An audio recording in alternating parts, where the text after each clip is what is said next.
ជម្រាបសួរបងនៅតាមបណ្ដាញសង្គមទាំងអស់គ្នាចាវិលមកជួបនាងខ្ញុំជាថ្មីទៀតហើយ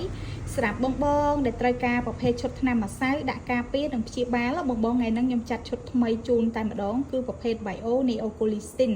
ក្នុងមួយឈុតហ្នឹងមាន4កញ្ចប់បងហើយក្នុងហ្នឹងគឺមានលាយផ្សំជាមួយនឹងប្រភេទវីតាមីនមកស្រេចណាបងប្រចាំប្រើប្រភេទវីតាមីនអីបន្ថែមទៀតទេ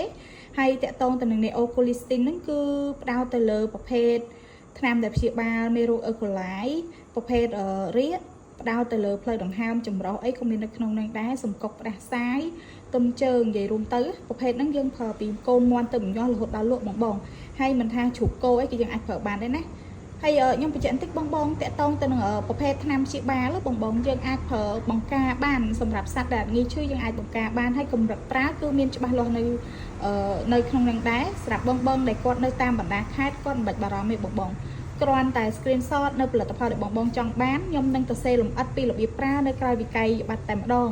អធិស្ឋានមែនតែនសម្រាប់ម៉ួយចាស់អត់បានចេញ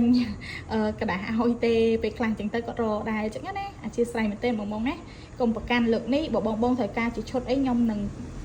រៀបរាប់លំអិតតែម្ដងដើម្បីឲ្យបងទទួលបានការប្រើប្រាស់បានផលបានគុណភាពអរគុណ